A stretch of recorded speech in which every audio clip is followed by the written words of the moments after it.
주님께서 여러분과 함께 마테오가 전한 거룩한 복음입니다. 주님 영광 받으소서. 그때 예수님께서 제자들에게 말씀하셨다. 너희는 기도할 때 다른 민족 사람들처럼 빈말을 되풀이하지 마라. 그들은 말을 많이 해야 들어주시는 줄로 생각한다. 그러니 그들을 닮지 마라. 너희 아버지께서는 너희가 청하기도 전에 무엇이 필요한지 알고 계신다. 그러므로 너희는 이렇게 기도하여라. 하늘에 계신 저희 아버지, 아버지의 이름을 거룩히 드러내시며 아버지의 나라가 오게 하시며 아버지의 뜻이 하늘에서와 같이 땅에서도 이루어지게 하소서.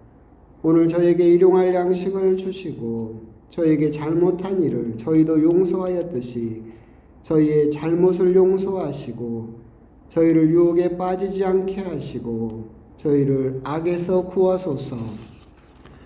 너희가 다른 사람들의 허물을 용서하면 하늘에 너희 아버지께서도 너희를 용서하실 것이다. 그러나 너희가 다른 사람들을 용서하지 않으면 아버지께서도 너희의 허물을 용서하지 않으실 것이다. 주님의 말씀입니다.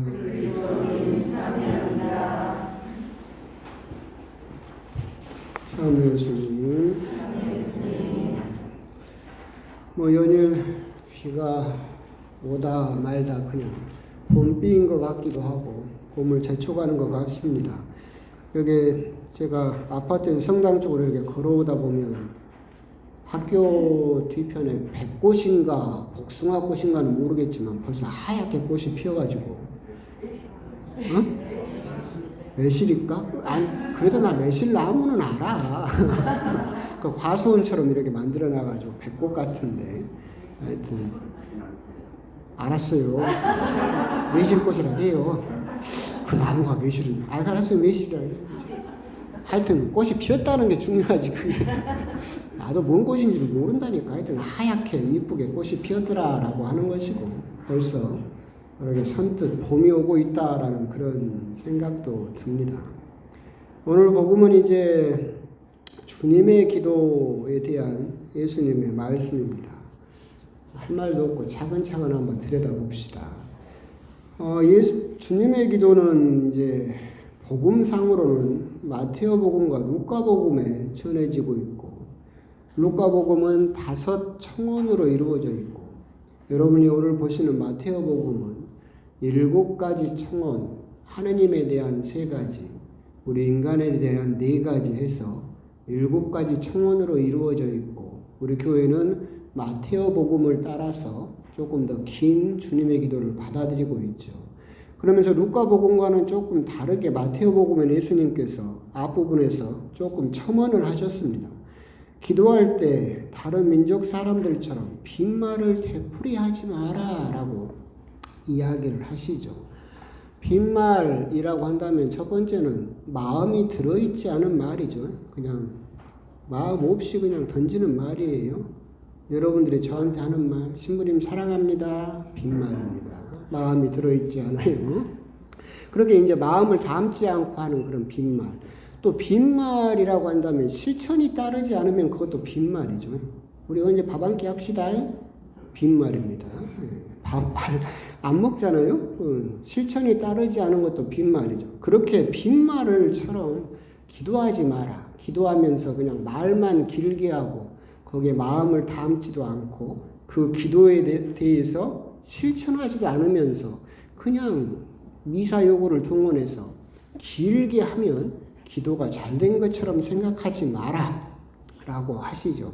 결국은 이것은 이제 뒷부분에서 가르쳐 주신 주님의 기도를 바치면서도 너희 역시 이 기도를 바치면서 마치 기도를 주문처럼 외우지 마라.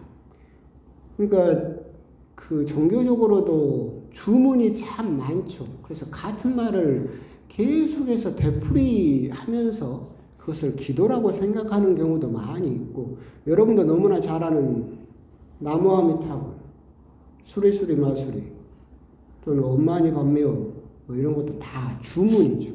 그래서 뭐 남묘 호랑개교 뭐 이런 것도 다 그렇죠. 짧은 단어를 계속해서 반복함으로써 자기 스스로 도취돼서 탈원 상태에 들어가고, 그래서 그런 단어들을 이렇게 외우는 것을, 주문처럼 외우는 것을 기도라고 생각을 하지만 그것은 기도가 아니다. 그건 자기 최면일 뿐이다. 기도를 주문처럼 마음도 담지 않고 실천도 따르지 않으면서 그렇게 되풀이하지 마라. 그러면서 뒷부분에서 이제 주님의 기도를 가르쳐 주십니다. 정말 놀라운 것은 이 주님의 기도는 아빠라는 단어로 시작을 합니다.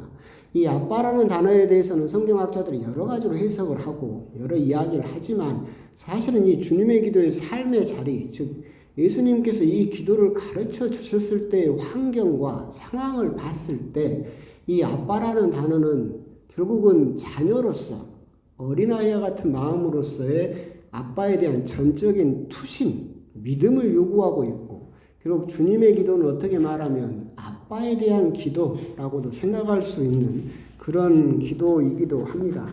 그러면서 우리들은 아빠, 아버지, 그러면 우리들은 인간적인 한계로 인해서 유비적으로, 즉 아빠 그러면 떠오르는 게 여러분 아버지를 떠올리죠? 그건 어쩔 수 없어요. 우리가 아는 아빠는 우리가 생각하는, 경험했던, 그래서 하느님 아버지, 아빠 그러면 내가 겪었던 우리 아빠는 엄격하셨다. 그럼 하느님도 엄격하실 것 같다.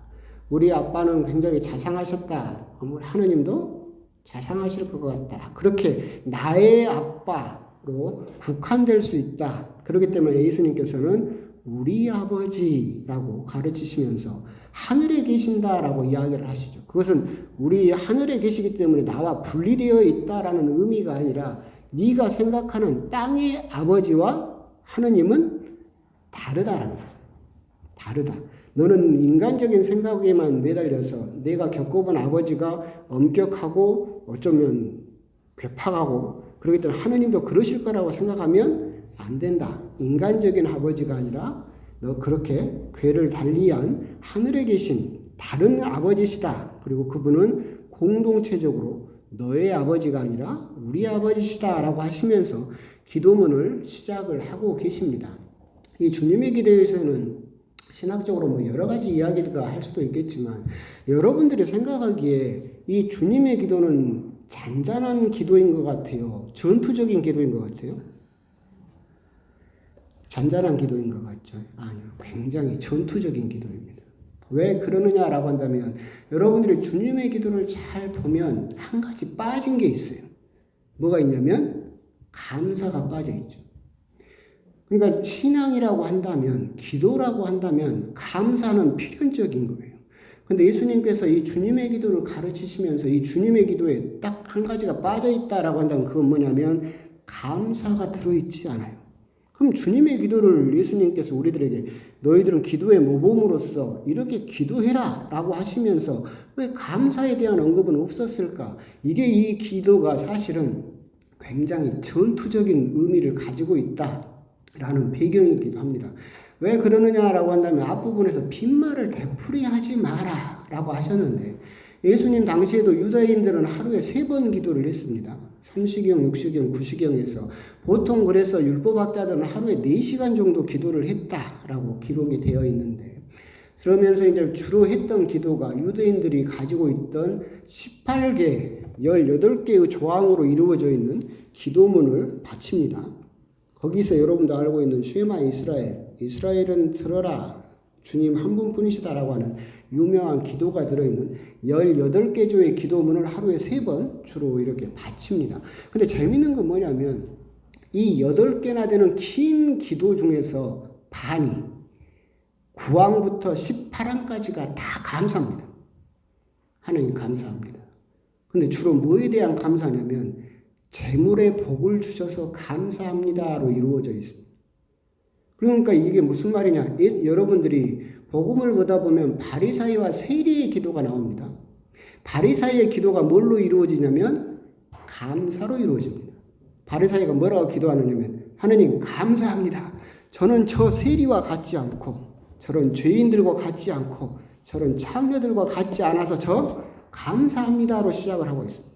결국 예수님께서 주님의 기도에서 감사를 철저하게 빼버리고 바로 시작을 아빠라고 단촐하게 시작하신 것은 그렇게 치장된 거짓된 감사를 싹 빼버렸다는 거죠. 기름기를 싹 빼버렸어요.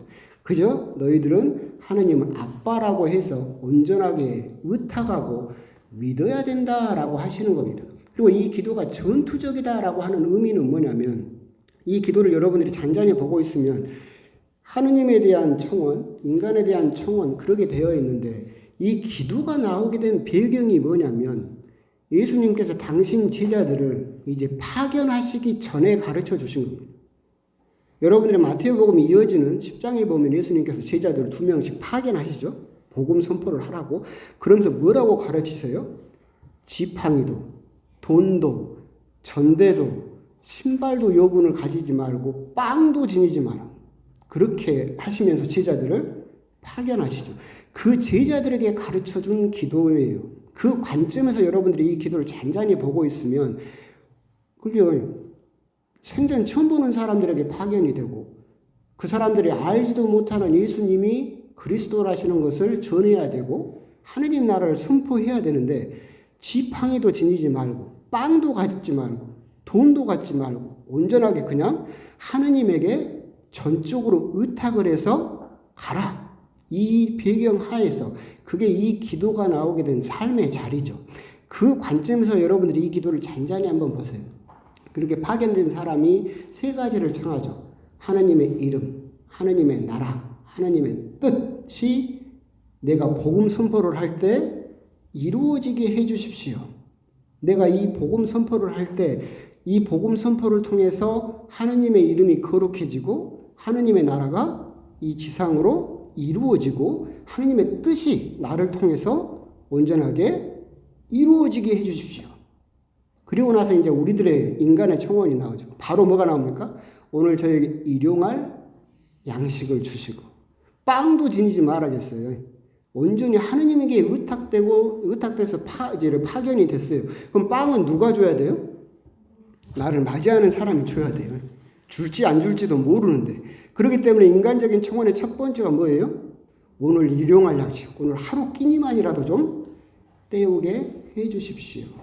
광야에서 이스라엘 백성이 했던 것처럼 만나처럼 오늘 하루, 그러니까 걱정거리는 오늘 하루면 된다. 하느님에게 전적으로 의탁을 한다면 내일 모레 어디 가고 내일 모레 뭘 먹어야 되고 어디서 자고 그런 걱정하지 말고 오늘 일용할 양식을 주시고 그리고 또 그 마을마다 갔을 때 나를 받아들이지 않는 사람이 있으면 미움이 생기겠죠. 그 사람을 뭐 해라? 용서해라. 그날 용서는 그날 해라. 미루지 말고.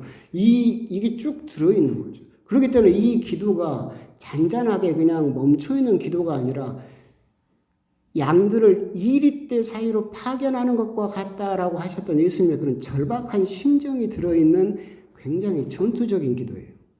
온전하게 하느님을 아빠라고 고백하면서 빵도 지니지 말고 전대도 지니지 말고 스스로 지킬 지팡이도 지니지 말고 파견되는 사람들이 하느님에게 드리는 기도죠.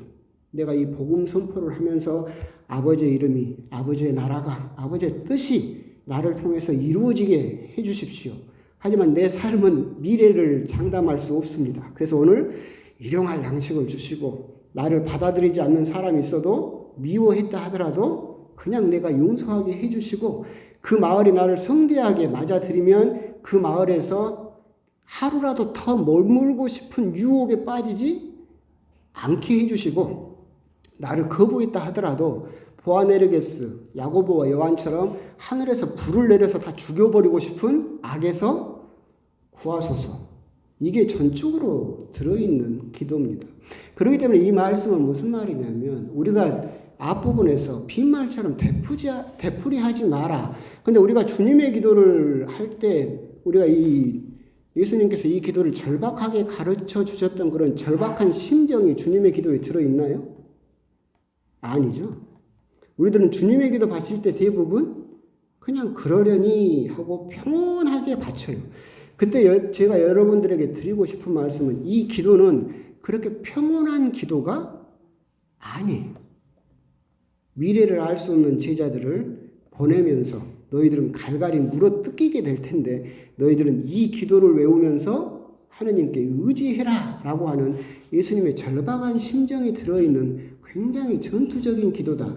이 말씀을 드리는 이유는 주님의 기도를 우리들은 조금 더 다른 시각으로 바라볼 필요가 있다. 그저 주문처럼 숙제처럼 그냥 할 기도 없으면 땜빵처럼 그렇게 주님의 기도를 바치지 마라. 조금 더 이 삶의 자리로 들어가서 이 기도가 얼마나 절박한 심정에서 전투적인 상황 속에서 나온 기도인가라고 하는 것을 조금 더 느끼게 되면 주님의 기도가 훨씬 더 우리들에게 더 깊이 다가올 수 있다. 그렇게 되면 우리들은 이 주님의 기도를 언제 바치는 게 가장 좋겠어요? 전투적일 때. 여러분들이 정말 힘든 일을 앞두고 있을 때, 내가 복음 선포는 아니다 하더라도 정말로 어려운 일을 앞두고 있을 때 이 일이 하느님의 뜻 안에서 이루어지게, 그러면서 더 이상 이게 되고 나면 안 되면 이런 미래의 걱정을 하지 말고 당일 그 날에 거기에 집중해라. 결국 이 주님의 기도를 바치시면서 우리들이 그렇게 안정적이고 평화로운 기도가 아니고 조금 더 예수님께서 이 기도를 가르쳐 주셨던 그런 절박한 심정 속으로 들어가서 우리 역시도 이 기도를 바칠 때 어려운 일을 앞두고 있거나 힘든 일을 앞두고 있거나 어려운 선택이나 어려운 결과를 앞두고 있을 때 이런 절박한 마음을 담아서 이 주님의 기도를 바칠 수 있으면 그 주님의 기도는 결코 빈말이 되지 않게 될 것이다. 오늘 우리가 주님의 기도를 묵상하시면서 정말로 주님의 기도를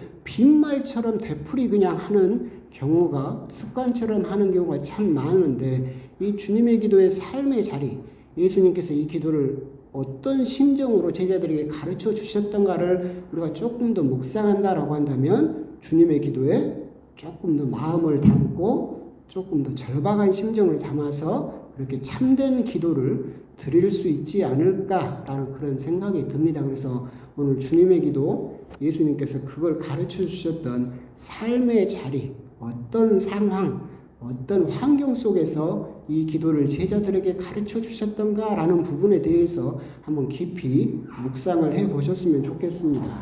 아멘.